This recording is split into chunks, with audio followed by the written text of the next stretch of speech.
กับสวัสดีครับผมวันนี้กับบอนเศร้าออดิโอนะครับผมวันนี้ผมจะมารีวิวแอมตัวใหม่นะครับมอจะมาจากกรุงเทพนะครับก็นอนไปท้ายขึ้นแล้วนะครับผมจะเลยมารีวิวนะครับวันนี้อากาศดีพร้อมฝนตกพร้อมมาครับตัวนี้ครับเป็นแอมของนาทีไม้เป็นไม้บ่ครับนี่ไม้เอเทคนิคนะครับเป็นประมาณนั้นนะครับของ A เทคนิคนะครับผมเป็นของ A เทคนิคนะครับกำลังวัดนะครับในจะต่อขางครับ400วัตต์หรือว่าขันบ่เป็นขางละ200วัตต์นะครับผมเจ้าของร้านเขาบอกว่าครับ18ได้1คู่นะครับผม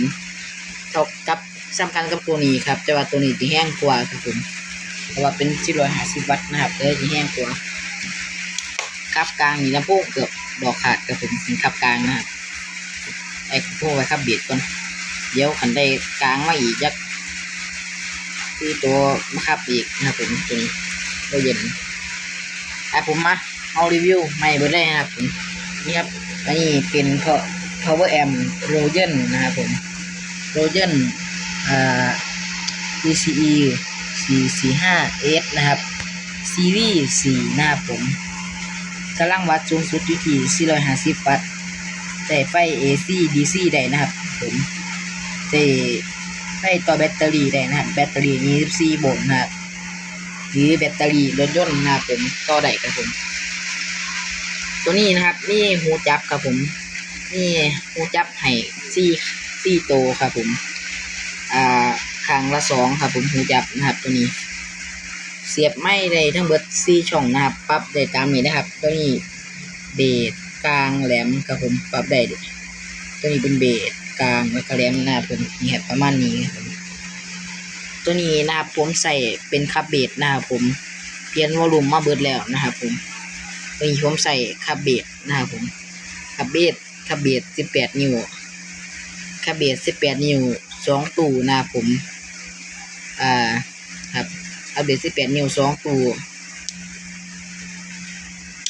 อันทุนหลายขึ้นก็จะครับเบส18นิ้ว4ตู้ครับผมซอยกันครับตัวนี้2ตัวนี้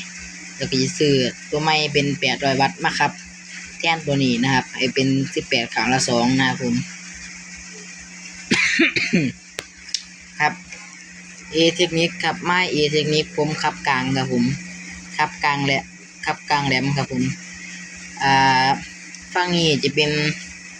ครับตู้12นิ้วฝั่งนี้ครับเป็นตู้10นิ้วครับผม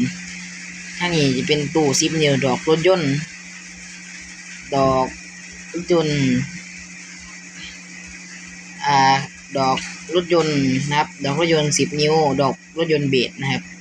ดอกเบสดอกซับเบสของรถยนต์นะครับครับเป็น10นิ้วนะครับแล้วก็เป็นแหลม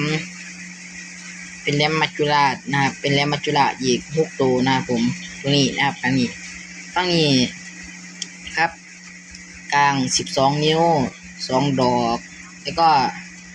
6.5นิ้ว2ดอกแล้วก็แหลมมัจจุราชอีก2ดอกนะครับผมฝั่งนี้เป็นยาละ2เลยนะครับผมฝั่งนี้แหลม6แล้วก็เบส2นะครับผมจะฝั่งนี้ครับเป็นกลางนะครับผมเพราะว่าแอมรถยนต์หนีว่าได้เขาเห็ดมาเป็นเบสกับกลางนะผมเคยเปิดมามิดโลนะผมเคยออกแบบบ่ออกลายนะพวกกลางพวกแหลมบ่ค่อยออกลายนะเคยว่าฟังดีนะครับผมส่วนฟังนี้ก็ออกกลางแหลมพุ่งๆเลยนะครับผมสำหรับตัวนี้นะครับกำลังวัดสูงสุดอยู่ที่400วัตต์นะครับเป็น power นะครับผมไฟเลยเป็นไฟงามๆเลยนะครับผมนี่ไฟก็จะเป็นไฟขึ้นปิ๊บปิ๊บปิ๊บขึ้นเลยนะครับแล้วตัวนี้ส่วนตัวนี้จะเป็นปลั๊กไฟนะครับผมปลั๊กไฟที่ผมโมดิฟายขึ้นมาครับปลั๊กไฟนาโกย่านะครับโมดิฟายครับไฟโมดิฟายเห็นข้างในผมเห็นครับตัวนี้เป็นไม้ครับผมไม้ตัวเคยใส่แล้วครับตัวนี้ไม้ตัวเคยใส่ตัวนี้เป็นปีครับนี่เป็นปีครับผมเป็นปีซื้อมาครับจากลาซาด้านะครับผม ครับปรับตัวอย่างนี่ปรับนี่ปรับเบสปรับกลางปรับแรมนะครับผมตัวนี้ก็ถือว่าซอยได้หลายเลยนะครับผมแล้วก็เป็นมิกครับผมมิกของตัวนี้เลยครับมิก6 ช่องนะครับ1 2 3 4 5 6 7 8นะครับผมนี่แต่ผมประมาณนี้ส่วนตัวนี้เป็นเป็นอีกอย่างก่อนมานิเตอร์มันนิเตอร์นะครับผมก็ให้ไม่เฮ็ดเป็นเข็มวัดโวลต์นะครับว่าไฟมันอยู่ที่เท่าใดนะครับผมอันนี้ก็อยู่ที่230 โวลต์นะครับผมกำลังไฟที่230 โวลต์นะครับครับเดี๋ยวผมพาไปเบิ่งด้านหลังครับผมขออนุญาตหมุนรถก่อนหมุนรถนิดนึงเดี๋ยวปลั๊กไฟรุดนี่ครับสำหรับข้างหลังนี่ครับหูจับนี่ครับหม่องต่อแบตไฟ24 โวลต์นะครับผมต่อ12 โวลต์บ่ได้นะครับก็นี่ครับก็ยังมีเป็นหมอไล่นะครับผมนี่2 โอห์ม 4 โอห์ม 8 โอห์ม 16 โอห์มแล้วก็ไล่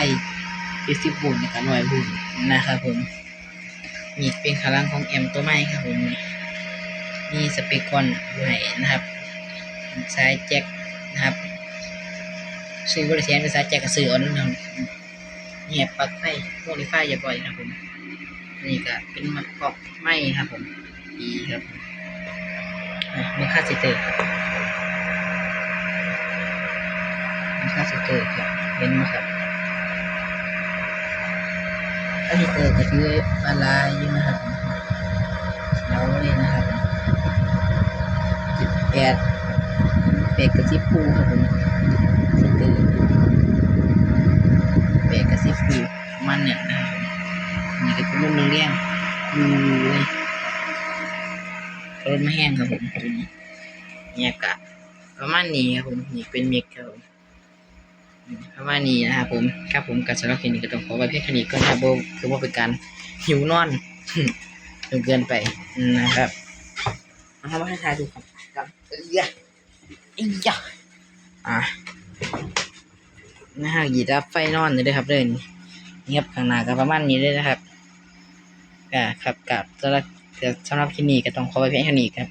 ไว้เจอกันมื้ออื่นย้ำมื้อเช้าเปิดเพลงครับผมกราบสวัสดีครับผม